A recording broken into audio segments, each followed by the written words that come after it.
Bonjour à toutes et à tous et bienvenue à cette conférence sur la médicalisation de l'événementiel. Pour en parler autour de la table ronde, Philippe Testa, responsable du département secourisme de la Croix-Rouge française, Bruno Basset, directeur de la société Dockever, le docteur Didier Pourret, qui représente la Fédération nationale des sapeurs-pompiers de France, et enfin Serge Sellerin, directeur de la société SCE Performance. Messieurs, merci d'être avec nous aujourd'hui pour parler de cette question de la médicalisation de l'événementiel. Alors, ma première question, elle va être très simple et compliquée à la fois. J'aimerais déjà que l'on essaye de définir ce que c'est que le terme médicalisation et événement. En quoi, quand on a un événement public, pour le grand public notamment, il y a un besoin de médicalisation. Et qu'est-ce que ça veut dire, la médicalisation? Est-ce qu'à partir du moment où on a un médecin qui a son stéthoscope et sa boîte d'aspirine, on considère que l'événement est médicalisé, ou ça va au-delà? Alors, qui veut peut-être introduire un petit peu sur ces notions, ces définitions? Docteur Pourret. Moi, je vais faire assez simple et tel que je vois les choses. Il y a dans les événements, il y a notamment un certain nombre d'événements sportifs où il y a une obligation de médicalisation, c'est-à-dire d'avoir un médecin équipé pour déjà ceux qui pratiquent la discipline. Pense au sport automobile, au foot, au rugby, etc. Ou pour les gens qui pratiquent le sport, il y a nécessité, de par les règlements fédéraux, d'avoir de la médicalisation. De la même façon qu'il y a l'obligation d'avoir des secouristes pour ces personnes. Mais cette médicalisation et ces secouristes ne sont pas dédiés au public. À côté de ça, il y a toute la partie publique et les obligations liées au nombre de publics et aux situations. Bruno Basset. Bonjour à tous. À partir de quand on peut considérer que c'est médicalisé? On pourrait en effet, comme l'a dit le médecin des pompiers, parler du cadre réglementaire et se contenter des règlements fédéraux.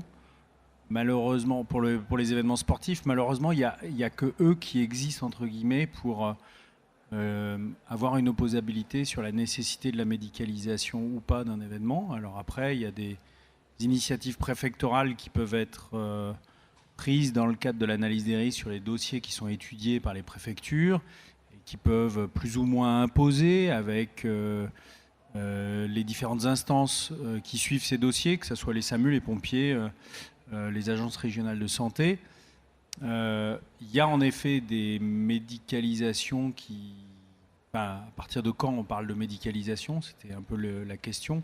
On peut dire que les choses évoluent, mais pour moi, il y a deux grands domaines. Il y a le secourisme où les choses sont très claires, avec le dispositif prévisionnel de secours, avec le RNDPS, et puis où le corps médical sur cette partie-là est peu ou pas, ou presque pas existant. Et puis la partie où, en effet, il y a besoin d'un certain nombre de cas, du docteur ou plus de docteurs, ou plus que le docteur et des infirmiers. Soit c'est prévu dans le règlement fédéral, parce que c'est un événement sportif, soit c'est imposé. Mais aujourd'hui, malheureusement, sur ce point, on peut dire qu'on n'a pas tellement évolué, et j'avais espoir que je crois que maintenant, après c'était 2006 le RNDPS, c'est ça, que les choses soient peut-être réévaluées après plus de 10 ans d'expérience par rapport au RNDPS, mais je ne sais pas où ça en est. Est-ce que vous pouvez juste rappeler ce que c'est que ce RNDPS, enfin peut-être pour les c'est plutôt M. Sellerin qui... Monsieur... Oui, alors le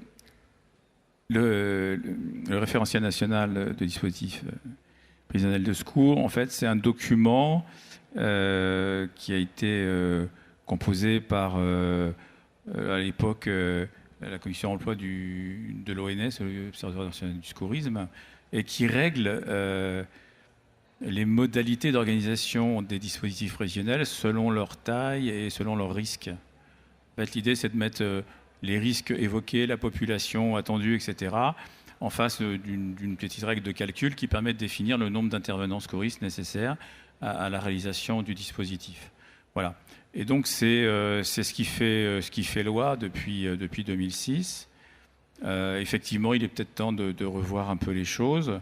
Après, la problématique de la médicalisation, c'est vrai qu'elle est montée en puissance depuis justement l'avènement du RNDPS, simplement parce qu'il y a des besoins, simplement parce que le besoin de sécurité autour de l'organisation de manifestations aussi a augmenté, et qu'il y a plusieurs facteurs qui viennent corroborer tout ça. Il n'y a pas juste l'organisation du dispositif. Pour des grands rassemblements, il y a aussi la capacité d'absorption des ressources hospitalières alentours, ce qui veut dire que si on prend en charge un certain nombre de personnes, y compris des personnes qui auraient besoin peut-être dans un cadre classique d'aller à l'hôpital, ça permet aussi de les traiter sur place et d'éviter de peut-être d'emboliser trop les urgences des hôpitaux. Donc il y a vraiment, c'est multifactoriel. En tous les cas, les entrées sont multiples sur la définition des dispositifs, et c'est vrai que c'est très lié au territoire, c'est-à-dire que les préfets, les ARS ont leur mot à dire, et souvent, selon les ressources, selon leurs habitudes et selon ce qui comprennent les dispositifs, ce qui est peut-être une organisation qui peut rester relativement privée en Île-de-France. Enfin, je n'oppose pas l'Île-de-France avec le reste des territoires, mais là où il y a une ressource en moyens assez importante, ça va devenir quasiment un plan rouge ailleurs, simplement parce que les ressources sont plus... Voilà. Donc, c'est vraiment très territoire dépendant en ce qui concerne les définitions. Après, l'application du RNDPS, elle est plutôt respectée à peu près partout. Il y a quelques législations, mais enfin, ça fait partie du travail de la sécurité civile. Pour rebondir sur ce que tu dis et les territoires, en tant que médecin pompier et puis directeur des secours médicaux, etc., sur mon département, avec une plateforme commune avec le SAMU, quand on a un événement, une situation avec des PS, un concert, et puis qu'on commence à voir plusieurs évacuations consécutives, la première par une ambulance privée, et puis ensuite les pompiers, plusieurs fois, on va nous y envoyer un médecin. Pourquoi ? Pour arrêter ces évacuations et faire du tri. Qu'est-ce qui est nécessaire d'être évacué ? Qu'est-ce qui n'est pas nécessaire d'être évacué ? Donc c'est arrivé plusieurs fois qu'on soit obligé de venir renforcer le dispositif, notamment pour faire du tri. Donc moi, ça c'est... je dirais que ce qui m'apparaît un intérêt de la médicalisation de dispositifs dans lequel il y a beaucoup de population, c'est cette capacité de tri médical, pour éviter en effet d'engorger les urgences, au-delà du soin ponctuel d'une situation grave. Mais au-delà de ça, c'est plutôt pour trier ce qui n'est pas grave et ce qui peut patienter sans être évacué. Alors pour répondre à la question de à partir de quand il faut médicaliser, si on prend un peu de hauteur par rapport à la France et qu'on réfléchit sur les ABAC et les référentiels mondiaux, notamment au niveau ce qui existe à l'OMS, sur des taux qui sont connus, des taux de recours de premiers soins sur place ou des taux de transfert, TTHR, tout ça, c'est des taux qu'on connaît sur des populations qui ont été étudiés. On a arrêté, nous, Duck-Ever, de publier en France. On publie avec des universitaires à l'international, parce qu'en France, on est systématiquement taclé par... des gens qui ne valident pas forcément ces données-là et qui ne veulent pas reconnaître l'OMS. Je trouve ça juste dommage, parce que le mass gathering est représenté par des commissions spécialisées à l'OMS. À l'époque, on avait fait un travail avec la SEMSP qui avait déjà fait avancer un peu les choses.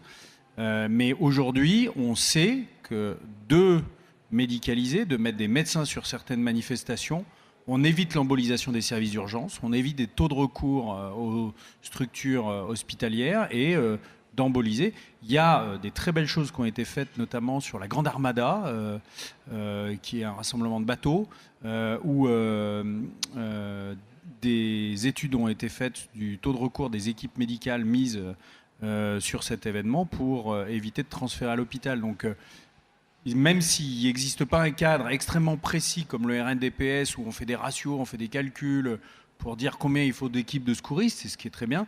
Pour le corps médical aujourd'hui, comme l'avait déjà dit le général Julien ici il y a quelques années, c'est un sujet qui n'est pas mature et que personne ne veut voir mûrir. Par contre, je peux vous dire que l'université de Flinders, l'université de McGill au Canada, donc je vous parle de l'Australie, du Canada, eux ils avancent et on publie. et ça fonctionne. Alors Serge, on a parlé justement du lien entre la sécurité d'un événement et ces questions de médicalisation, d'évacuation. Quel est un peu votre regard, vous, sur cette question ?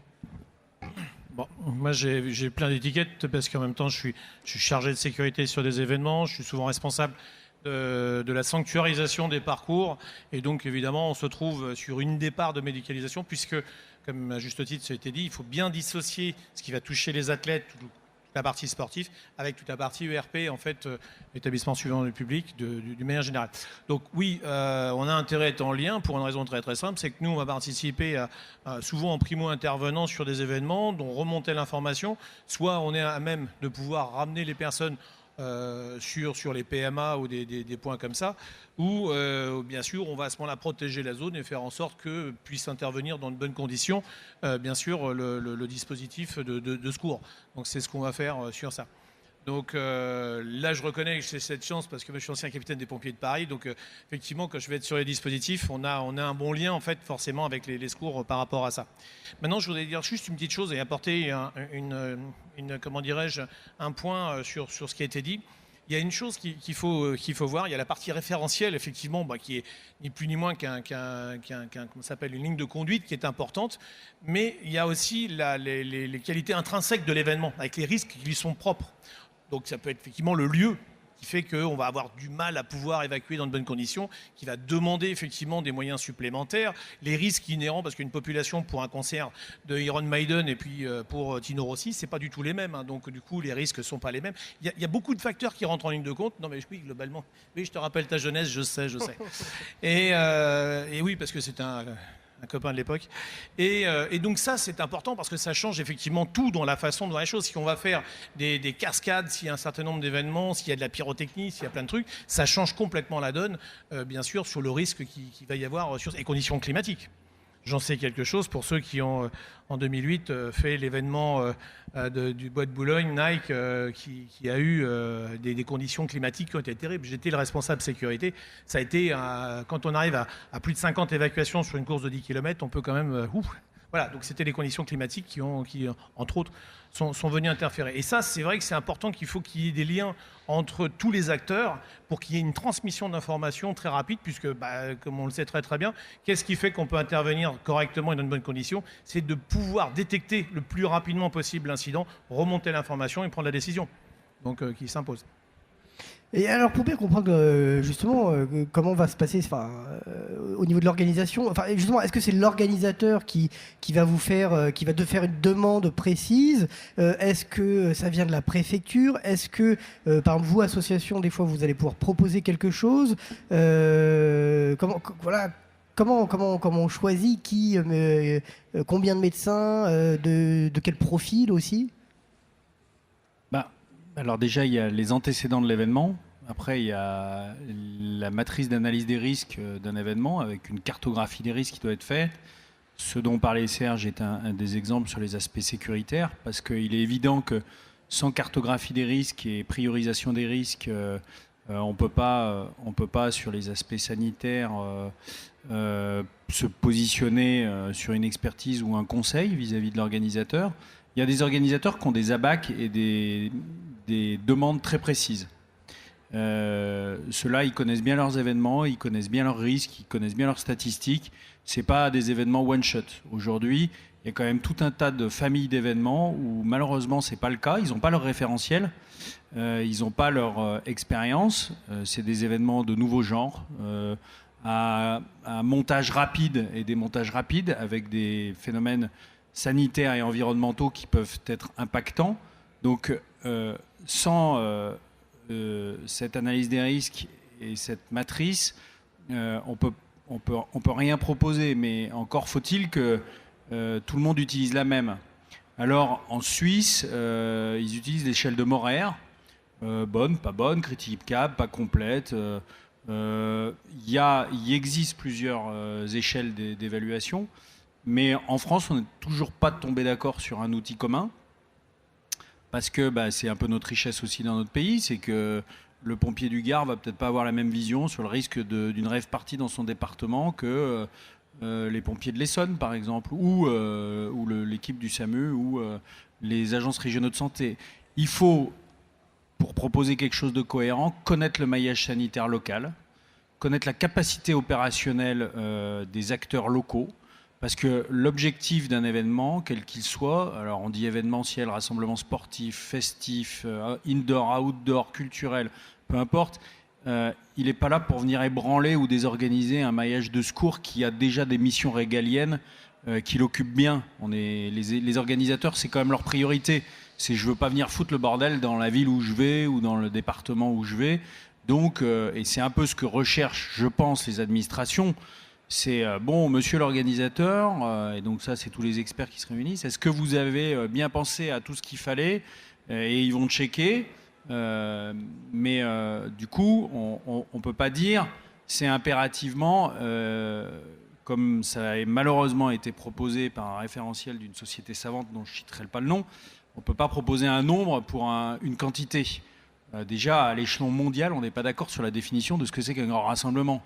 En France, on parle de plus de, en fonction des préfectures, 500, 1000, 9000, 4000, 5000. Il n'y a pas un chiffre commun. Et quand on regarde la logique et les définitions de l'OMS, déjà on tombe sur des choses qui sont un peu plus définies, un peu plus précises. Et en effet, sans ces histoires d'analyse de risque, sans une étude de collaboration avec le maillage sanitaire local, je pense qu'il est dangereux de proposer des ratios 100, 1, 4... 4 pour 10 000. La preuve en est, c'est que sur certains événements en pleine montagne, comme l'Ultra Trail du Mont Blanc que nous médicalisons depuis 15 ans, on a 47, je veux dire 50 infirmiers, on a 30 médecins et 350 secouristes, 3 hélicoptères. Bon, on a à peine 10 000 participants. Marathon de Paris, qu'on couvre aussi depuis 10 ans, on a 8 médecins, je crois, en tout et pour tout. Et pourtant, on a 55 000 participants. On est en zone urbaine, zone montagne. Donc, il n'y a pas un événement identique, il n'y a pas une manifestation comparable. Je pense qu'il est dangereux de ne pas faire de copier-coller. Mais donc, c'est impossible de vous dire aujourd'hui, oui, la solution magique, c'est ça. Maintenant, on va tendre vers des modèles avec des propositions sur des études scientifiques, des modèles qui seront, a priori, un peu comme l'échelle de Morer, mais un peu améliorés, qui seront probablement un peu plus digestes dans notre pays. On va bien voir. Je vais intervenir sur une chose parce que, effectivement, là, on va avoir affaire à des professionnels du secours. Moi, je me trouve en fait un peu le maillon lien entre l'organisation et, comment dirais-je, et les secours sur ça. Mais il y a un sujet qui est terrible et qui est catastrophique. Quand je vais le dire, ça va vous paraître absolument amoral. Mais c'est simplement déjà une affaire d'argent. C'est-à-dire qu'une opération, c'est aussi une affaire d'argent.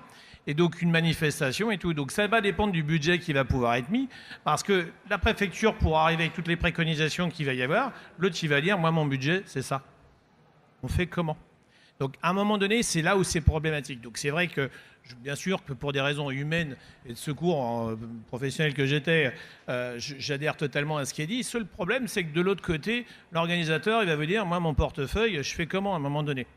Donc soit il arrive à avoir des sponsors, soit il n'arrive pas à les avoir, s'il y a des subventions, pas de subventions, de l'aide, etc. Ça aussi, ça rentre énormément en ligne de compte. Je vais juste terminer, tu vas comprendre. Bien sûr que je ne suis pas en train de dire que comment s'appelle, une vie n'a pas de valeur. Attention, ne me faites pas dire ce que je n'ai pas dit, hein, j'insiste lourdement. Donc, m'enlève pas le côté humain que j'ai, s'il te plaît. Mais simplement, moi, je me mets à la place de l'organisateur par rapport à ça, et c'est un problème. Donc, du coup, dès qu'il y a un référentiel, il va falloir, à ce moment-là, justifier pourquoi on veut aggraver, en fait, les moyens qui vont être mis en œuvre. Là, tu vas dire, monsieur, le référentiel, il dit c'est temps. À un moment donné, voilà. J'insiste, je joue un peu l'avocat du diable, involontairement, dans la discussion, dans le débat. Hein. C'est un peu ça. Mais moi, je le vois bien de l'autre côté, et l'autre, il fait ses calculs. Par rapport à l'aspect financier et valorisation des dispositifs, les organisateurs, s'ils organisent, c'est qu'ils ont les moyens et ils doivent se donner les moyens. La gendarmerie, pendant des années, était quasiment gratuite. Aujourd'hui, c'est devenu un service payant.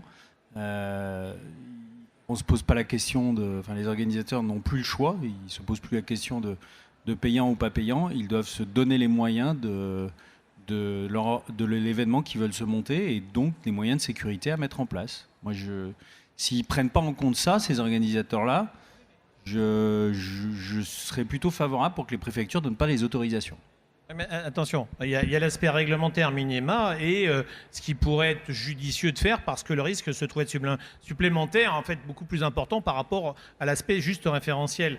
Donc c'est pour ça que je dis c'est cette nuance qui est quand même très importante et l'aspect budgétaire va rentrer en ligne de compte. Soit j'ai les moyens et je vais mettre des moyens supplémentaires par rapport au référentiel, soit je les ai pas et le référentiel et réglementaire, je peux l'opposer. C'est toute la problématique. Mais alors après, il existe différentes. On pourrait parler justement de qui est capable aujourd'hui de médicaliser un événement ou de répondre à une demande de médicalisation, parce qu'il y a plusieurs types de structures. Il y a des structures comme DocEver, mais après, il y a aussi des associations de médecins qui vont venir effectivement peut-être sur des événements plus petits. Est-ce que c'est pas là-dessus qu'on peut jouer finalement aussi Non, mais je ne suis pas, que ce soit associatif de médecins ou que ce soit DocEver ou que ce soit d'autres sociétés qui font de la médicalisation à titre professionnel. Quand on va sur des congrès mondiaux, il y en a un qui se tient en Californie sur ce sujet-là. On ne se pose pas la question de savoir si on est associatif petit avec des moyens ou pas. La différence, elle se joue pas là. La différence, c'est est-ce que c'est professionnalisé ou pas. C'est pas parce qu'on est docteur qu'on va forcément respecter l'ensemble des règles, obligations de moyens, obligations d'assurance. Et puis il faut savoir qu'il y a aussi beaucoup d'organisateurs qui dupent un peu un certain nombre d'équipes de secours, quelles qu'elles soient, associatives, secouristes ou autres, et qui disent pas forcément l'entièreté des risques. Donc après, les médecins, des fois, se retrouvent dans des situations un peu compliquées. Donc je ne suis pas sûr que ça soit savoir si c'est associatif, individuel. Je pense qu'il faut que chacun prenne ses responsabilités. Aller sur un événement quand c'est du sport mécanique, à haut risque, mais à faible fréquence, des fois, on envoie des médecins, des dizaines de médecins. Nous, on fait le championnat du monde WRC en Corse. Il y a je ne sais pas combien de médecins d'hélicoptères, etc. etc. Et puis des fois, il ne se passe absolument rien. Et puis des fois, c'est heureusement qu'il y avait des équipes médicales. Donc l'important, à mon avis, me semble-t-il, sur ce sujet-là, c'est quel est le minimum en termes de professionnalisme à mettre en place pour être sûr que la réponse opérationnelle soit adaptée et que ça ne va pas faire, comme le disait le médecin des pompiers de l'Ain, là, ils vont être obligés d'envoyer un camion, enfin un médecin, une VLM pompier, pour éviter des retransferts. Parce que ça se fait en situation dégradée, au dernier moment, parce qu'ils se rendent compte qu'une ambulance, 2 ambulances, 3 ambulances, c'est que là, il n'y a pas eu d'anticipation, on n'est pas bon là. Dans ces cas-là, l'organisateur n'a pas fait son rôle. Juste sur cette question-là, surtout sur les grands rassemblements, enfin sur les manifestations d'importance, comme disait tout à l'heure Serge, ça fait un bout de temps que je suis dans le système, et donc des grands rassemblements, j'en ai vécu pas mal. J'ai tout de même, et pas qu'une impression, mais les chiffres le disent, depuis une vingtaine d'années, en tous les cas, je ne sais pas si c'est lié à l'organisation des manifestations, ou est-ce que, je ne sais pas, mais en tous les cas, on a vraiment plus que ce sentiment que l'activité a un peu changé, qu'on est sur des bilans qui sont moins lourds que ce qu'on a pu avoir dans les années 80-90. C'est-à-dire qu'il y a beaucoup moins de passages. Ensuite, il y a peut-être un effet aussi de sensation de dépassement de moyens sur un certain nombre de manifestations. J'ai une tendance à dire que, sûrement pour des questions de confort, et encore confort, je ne sais pas si c'est le bon mot, mais il y a des fois on a l'impression que les moyens sont dépassés, alors qu'en fait, quand on arrive sur 10 brancards, il n'y en a que 3 d'occupés. Ce que veut dire par là, c'est qu'on a une façon peut-être aussi un peu rapide d'essayer d'évacuer l'activité, et donc peut-être aussi de générer des évacuations un peu comme ça, un peu rapidement. Voilà. Donc je ne sais pas quel est le bon curseur. Ce que je sais, c'est que sur l'organisation des grands rassemblements, on a quand même majoritairement, alors quelques exceptions près sûrement, mais un peu moins d'activité qu'à une certaine époque, et que le fait de la gestion du risque fait qu'on finit par aussi l'amener complètement dans la perception qu'on a de l'organisation du poste de secours, où en fait moins il y a de gens et plus on se sent en sécurité. Alors, et donc on a peut-être aussi cette façon d'évacuer les gens un peu rapidement, etc. Enfin, moi j'ai l'impression que des fois on demande des moyens complémentaires ou on demande du renfort, alors que soit c'est juste un pic temporaire et le temps qu'on arrive, il ne se passe plus rien, ou alors en tous les cas, on a une appréciation de la situation qui des fois est un peu trop pessimiste. Voilà. Et puis, trop pessimiste, mais c'est aussi lié au système actuel et c'est pas une critique de régulation médicale, où dès qu'on a quelqu'un au poste de secours qui va moins bien que le standard, on va appeler le 15 et le 15 quasiment par principe, va faire évacuer pour que cette personne soit vue par un médecin. Et les médecins, on ne les trouve qu'à l'hôpital de façon impromptue pour l'instant. Donc forcément, ça crée des évacuations. Et justement, cette question de la régulation avec le centre 15, est-ce que quand on a un événement qui est médicalisé avec suffisamment de médecins, on passe forcément par la régulation au centre 15, ou est-ce qu'on peut finalement traiter sur place? Ça se passe comment ce lien avec... La pratique médicale est extrêmement cadrée. Le médecin peut être autonome s'il est capable de soigner son patient et le prendre en charge, et que derrière, ce patient n'a pas besoin d'être hospitalisé, on n'aura pas besoin du recours au centre 15. Donc là, les choses sont extrêmement claires. Le recours au centre... Alors, je parle des postes médicalisés. Pour les postes où il n'y a que des secouristes sans médecin, là, je laisserai répondre la Croix-Rouge. Mais à partir du moment où c'est médicalisé, je pense qu'il y a deux situations. Soit on a, parce que c'est des très gros événements, on a une régulation médicale déportée. C'est le cas sur le marathon de Paris, c'est le cas sur d'autres événements. Et dans ces cas-là, ça fluidifie la relation entre les omnipraticiens de l'équipe médicale du Grand Rassemblement avec le SAMU pour qu'ils gèrent les transferts vers les structures hospitalières. Soit nos médecins sont capables de gérer les patients et ils n'ont pas besoin d'évacuation. Et s'il y avait besoin d'évacuation, bien évidemment, en France, ils passeraient par le système et les algorithmes habituels pour emmener le patient vers le bon service. Oui, en ce qui concerne les dispositifs où il n'y a pas de médecin, en fait, ne sont transmis que les bilans de gens pour lesquels on se pose une question ou qu'on souhaiterait évacuer. Là aussi, nous, on se pose des questions sur ce sujet-là, parce qu'en fait, on peut voir sur une manifestation, je sais pas, 250, 300 ou 400 personnes. Et en fait, on aurait un recours au conseil ou à l'avis médical du centre 15 uniquement si on a un doute sur une victime qui est prise en charge et qui a peut-être du mal à récupérer ou qui présente des pathologies, enfin en tous les cas une pathologie particulière, soit parce qu'on souhaite a priori l'évacuer parce que le bilan, de toute façon, secouriste fait que ça mènera à une évacuation.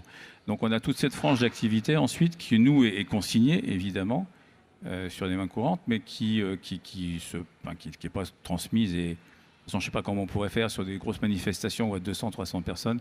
Je ne pense pas que les centres 15 sont en capacité de mettre quelqu'un devant un écran qui valide à chaque fois. Enfin, c'est juste pas possible. Mais donc, non. Donc, on ne fait recours. En tous les cas, les recours au centre 15, vraiment, c'est juste pour les évacuations et où est les victimes qui posent problème. Alors, quel est le profil aujourd'hui des médecins qui vont participer à ces grands événements? Comment on les choisit? Est-ce qu'ils ont des spécialités particulières? C'est vrai que là, par exemple, on sait que depuis peu, la médecine d'urgence est devenue une spécialité à part entière. Est-ce qu'aujourd'hui, ce sont des médecins qui doivent être vraiment compétents dans l'urgence? Est-ce qu'il y a des profils particuliers? C'est quoi? Je vais répondre, mais je laisserai compléter le médecin-chef. Il n'y a pas que des urgentistes, il n'y a pas que des anesthésistes. En fonction des situations et des risques et des événements. Alors, il est bien évidemment qu'on parle de médecine préhospitalière. Donc, il est préférable d'avoir une compétence en médecine d'urgence ou en anesthésie-réanimation pour les cas les plus urgents. Mais il faut savoir que certaines fédérations sportives n'ont pas ce niveau d'exigence. Ce qui peut, dans certains cas, être dommage. Mais des fois, on est très contents d'avoir des médecins de différentes spécialités, comme la médecine du sport, comme d'autres types de spécialités qui peuvent bien nous servir. Quand on est en plein milieu du désert, et des fois, on a besoin de vieux chirurgiens qui sont encore capables de faire du dur et du mou. Il n'y en a plus beaucoup. On a besoin d'anesthésistes qui soient capables de gérer de l'anesthésie en situation isolée. Donc la qualification en France pour ce type de pratique par rapport au fait que c'est du préhospitalier, c'est bien évidemment préférable du médecin urgentiste, mais En athlétisme, par exemple, on a beaucoup de médecins du sport qui font très bien l'affaire. Et dans certains gros dispositifs, je pense et qu'il y a plusieurs médecins, je pense qu'il faut avoir un panachage de compétences. Enfin, nous, on s'est rendu compte que c'était bien d'avoir un panachage de compétences. Je rejoins sur le panachage de compétences. On devient de plus en plus en France, ailleurs aussi, mais notamment en France, sur une médecine hyper spécialisée. Le spécialiste du gros orteil. Il sait très bien, en effet, mais bon, dans tout un tas de situations, on ne le trouve pas. Plus on va être spécialisé, plus on va créer des obligations, typiquement que ce soit un urgentiste ayant le diplôme de médecine d'urgence, plus on va réduire le panel des personnes qui pourraient apporter leurs compétences et donc rendre difficile le respect de la réglementation, si tant est que ça devient réglementaire. Voilà. Mais alors du coup, est-ce que médicaliser un événement, pour un médecin, ça peut être c'est une activité lucrative. Est-ce qu'on peut se spécialiser finalement dans l'événement en tant que médecin, ou est-ce que ce serait une bonne chose ou pas? Ce qu'on n'a pas abordé au début, c'est tous les types d'événements. C'est-à-dire que dans mon département, il y a des petits événements où il y a un marathon des entreprises, par exemple. Il y a 1000 personnes sur ces 1100 participants. Il y en a un certain nombre qui sont entraînés, puis un autre nombre qui est peu entraîné. Et puis l'année dernière, on a eu un arrêt cardiaque sur le marathon. Qu'on a récupéré parce qu'il a tout de suite été massé, etc. Très bien. Donc on n'est pas à l'abri de situations graves alors que depuis des années et des années, tout se passait bien. Et alors, quel type de médecin? Est-ce que c'est le médecin du village qui fait ça de façon sympathique, etc. Est-ce qu'il faut mettre un urgentiste parce qu'il y a eu l'arrêt cardiaque? La course de côte du coin. La course de côte, s'il n'y a pas en effet un peu de matériel pour prendre en charge immédiatement quand la voiture a quitté la route, a percuté des spectateurs, etc., même si la sécurité dans les courses de côte a été largement améliorée. Mais bon... est-ce qu'il faut que ce médecin il ait sa sacoche, son stéto et puis son téléphone pour appeler le SAMU, ou est-ce qu'il faut qu'il ait du matériel et qu'il sache s'en servir pour... Donc il y a tous les types d'événements et il y a tous les dimensionnements, et c'est ce qui est un peu compliqué. Vous posiez la question, est-ce qu'on peut en vivre? Est-ce que c'est ça la question, hein? Oui, est-ce qu'on peut en vivre? C'est-à-dire, est-ce qu'on peut finalement presque se spécialiser dans l'événement en tant que médecin? Alors, depuis quelques années, on voit de plus en plus au Congrès Urgence des sujets qui sont abordés sur la médicalisation des grands rassemblements ou des événements, les médicalisations des courses au large, les médicalisations dans les milieux isolés. Est-ce qu'on peut se spécialiser aujourd'hui? Il n'y a pas de spécialisation en médecine sur ce sujet-là. Il y a beaucoup de diplômes universitaires où c'est abordé. Je pense au diplôme interuniversitaire de médecine de montagne. C'est un sujet qui est abordé, où il y a eu des topos qui sont faits. Il n'y a pas de spécialisation à proprement parler pour la médecine événementielle. Hein. C'est faux. Par contre, une chose dont je suis sûr, après 19 ans d'activité dans ce milieu, si un médecin ne fait que ça, il est plus bon médecin. Il doit garder une activité hospitalière ou autre, mais si c'est que pour faire ça, il perd son expertise, parce que il faut quand même en médecine voir un certain nombre de patients, continuer à garder cette culture universitaire ou hospitalière pour garder la main. Voilà, soyons très clairs. Et alors, est-ce que ce besoin... on le voit, aujourd'hui, il y a de plus en plus d'événements, quand même, mine de rien. Et est-ce que le besoin en médicalisation a augmenté au fur et à mesure des années? C'est-à-dire que, est-ce que, par exemple, il y avait des événements hier qu'on ne médicalisait pas, et aujourd'hui, on va décider de les médicaliser? Et pourquoi? Est-ce qu'il y a aussi des questions de responsabilité derrière, de se dire, pour un organisateur, je préfère me dire, allez, on médicalise, c'est un peu les questions qu'on posait tout à l'heure, mais parce qu'au moins, comme ça, s'il se passe un truc, je suis... Enfin voilà, est-ce que ça augmente le besoin de médicalisation Mais aujourd'hui, il y a même des appels d'offres pour des grands rassemblements. Donc oui, ça augmente. On ne va pas dire le contraire. Maintenant, il y a plus d'événements à risque particulier ou plus d'événements avec réglementation intégrée. On parle de la Coupe du Monde de foot, on parle de féminine, là, ou d'autres, où il y a eu des appels d'offres. Je pense que la logique, elle se trouve derrière le fait que... alors, en dehors de la cascade de responsabilité, où c'est tellement pratique de dire on va mettre un médecin, je pense que avoir un comportement quand on est organisateur pour dire je vais mettre un médecin pour me décharger de la responsabilité, c'est pas forcément le bon comportement. L'idée, c'est est-ce que le médecin va avoir une plus-value ou pas sur site dans l'intérêt par rapport au risque et par rapport aux patients, et surtout par rapport au maillage sanitaire. Si on est dans une zone où le SMUR déjà, il n'y a qu'une seule VLM, il va mettre 45 minutes à venir et il ne pourra pas continuer à assurer son activité de base si il est engagé sur l'événement. C'est logique que l'événement en question soit médicalisé.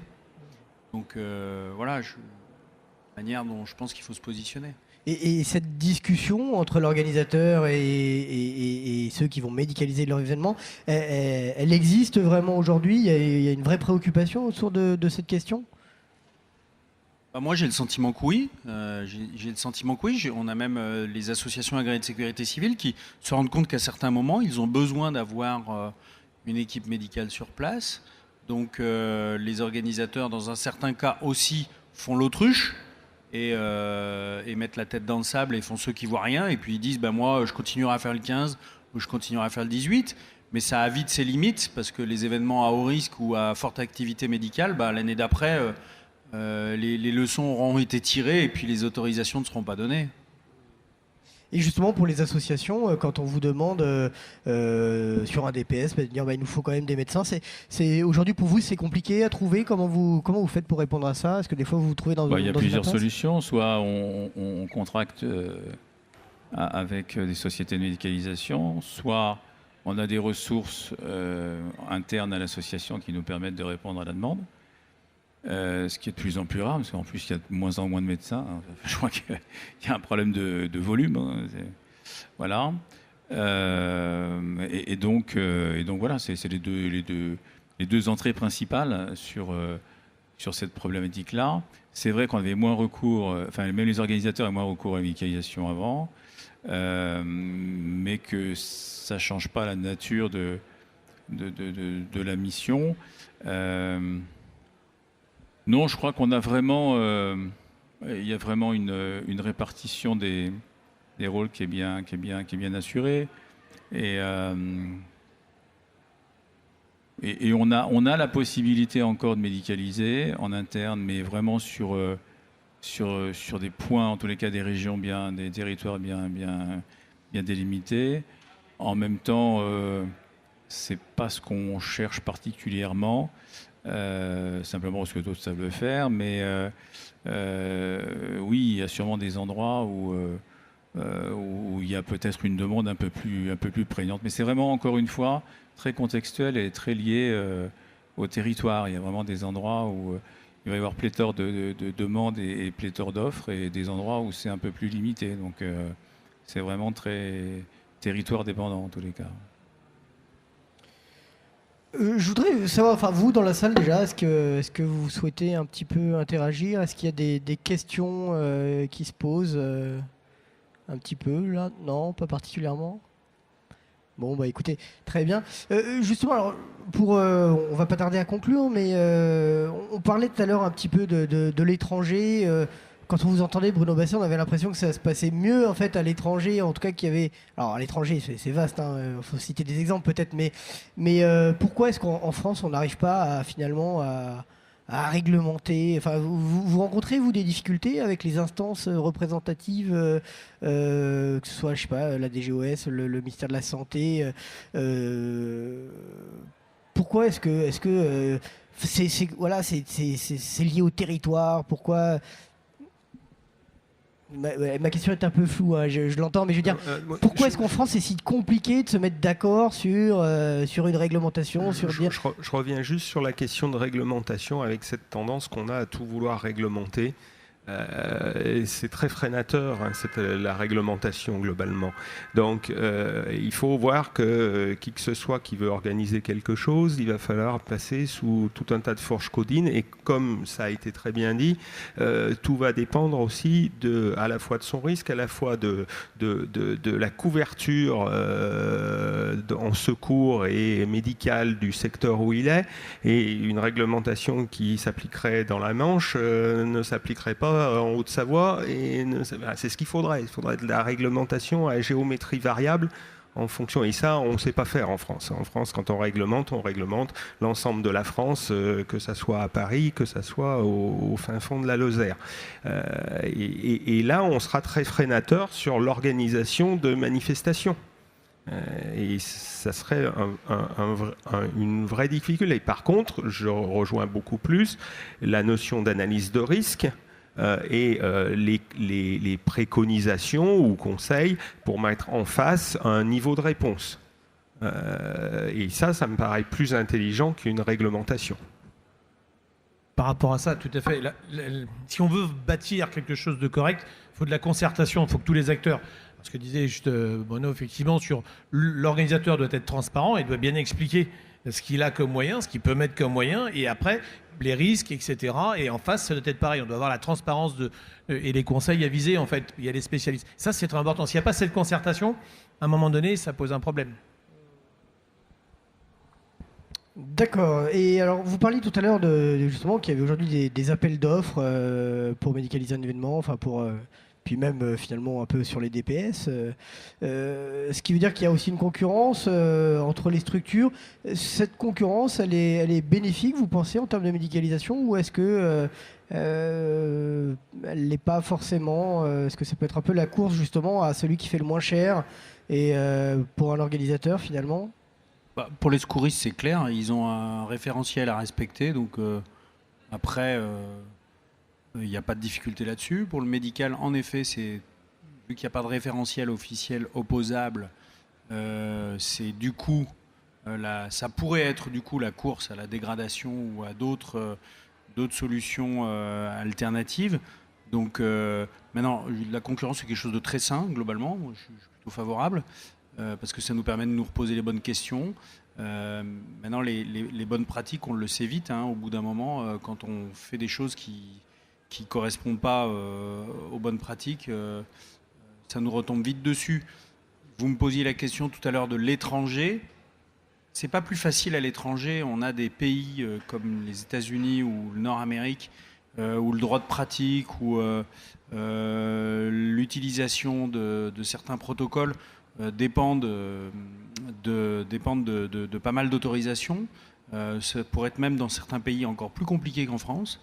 Il y a des pays où c'est un peu moins réglementé, un peu plus simple, mais globalement, le fait de devoir travailler à l'international nous oblige à nous poser des questions qui n'ont rien à voir avec ce qu'on fait ici en France. Et c'est là où c'est intéressant, parce qu'en France, on dit la solution, elle passe par la médicalisation avec un docteur. Il y a pas mal d'autres pays où, parce que le médecin cantonal ou le médecin-chef du district valide que des paramédics peuvent, ou des paramédics avancés peuvent utiliser tel protocole et tel matériel, parce que des flux de transport ont été réfléchis avec... et là, du coup, quand on a cette richesse de vision à travers d'autres pays du monde, ça nous permet de repenser notre système et pas de dire qu'il est mauvais le nôtre, hein, c'est pas ce que je suis en train de dire, mais de dire ah bah ouais, il y a peut-être des solutions. Enfin là, nous on est sur des dossiers en Asie, juste il y a des pays où la valeur homme, la valeur humaine n'est pas la même que dans nos pays occidentaux. Voilà, c'est tout. C'est pas forcément grave de mourir dans certains pays dans le cadre d'un événement, et on va pas forcément avoir un juge qui va nous tomber dessus. Voilà. Très bien. Oui, tu veux. c'était intéressant parce que c'est vrai que maintenant on est rentré dans un contexte de judiciarisation permanente. Donc effectivement, on parlait tout à l'heure des responsabilités. Il faut se dire que de toute façon, à un moment donné, les gens aiment bien manger les oranges, mais ils aiment bien choisir le lieu et avec qui ils les mangent en fait.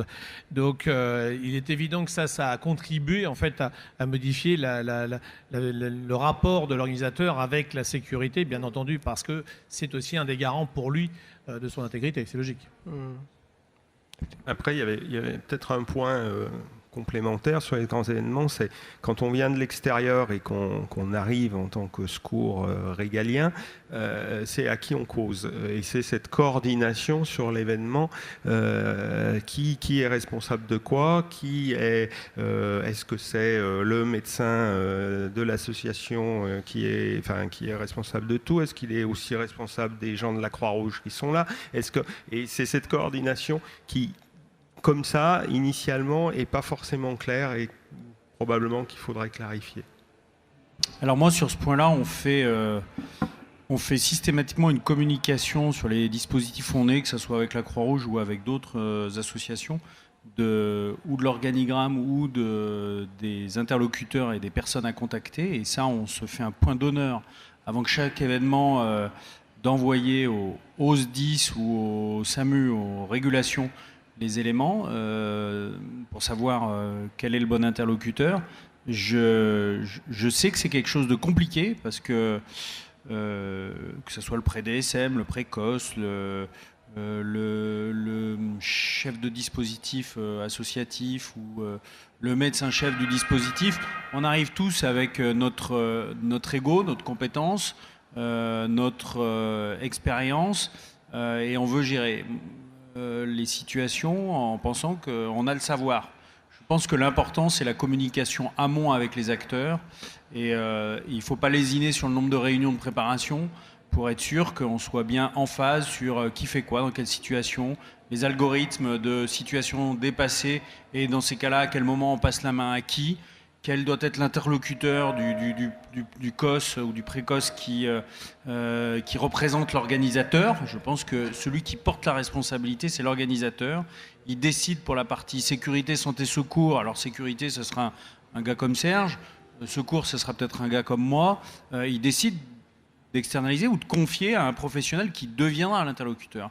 Et là, je pense qu'il faut que les acteurs professionnels de la sécurité, du secours qui travaillent sur ces événements, vis-à-vis des institutionnels, on soit extrêmement clair et irréprochable. Il ne doit pas y avoir de discussion sur ces sujets-là. Quand les institutionnels arrivent, il n'y a pas de questions à se poser. En amont, les choses ont été préparées. Oui, alors juste... Ouais. Oui, je pense que le point de préparation amont est un des points sur lesquels on passe assez peut-être rapidement, trop souvent, mais c'est un des points essentiels de la bonne marche des opérations ensuite sur le dispositif. Que l'organigramme soit clair, que les relations entre les services sur le site soient bien visibles et connues de l'ensemble, au moins de l'organigramme, si c'est de l'ensemble des participants, mais au moins à chaque point d'encadrement ou à chaque niveau de commandement, que tout le monde soit bien au courant des choses, d'autant plus que souvent les dispositifs ont lieu dans des endroits où il y a déjà eu d'autres dispositifs, mais qui étaient peut-être organisés différemment. Donc quand il y a des acteurs qui sont les mêmes acteurs sur le même lieu, souvent ils se remémorent ce qui est le fonctionnement du dispositif d'avant, et souvent ils ont du mal peut-être des fois à intégrer les nouvelles donnes du dispositif. Mais en tous les cas, la répartition des responsabilités doit être clarifiée, évidemment, lors de la mise au point et même de la contractualisation du dispositif. Et ensuite, on ne devrait plus devoir à y revenir, d'autant plus que si la situation devient dégradée, c'est là où il faut que les choses soient le plus claires possible pour éviter de sombrer un peu dans le pathos ou dans le n'importe quoi. Donc il faut vraiment que ce soit détaillé, que ce soit communiqué. Je suis tout à fait d'accord, que les autorités soient au courant, mais on sait très bien que ce n'est pas parce qu'on les a prévenus la veille que la personne qui est là le jour même a été mise au courant par son collègue qui l'a relevé. Mais enfin bon, en tous les cas, l'information a été donnée.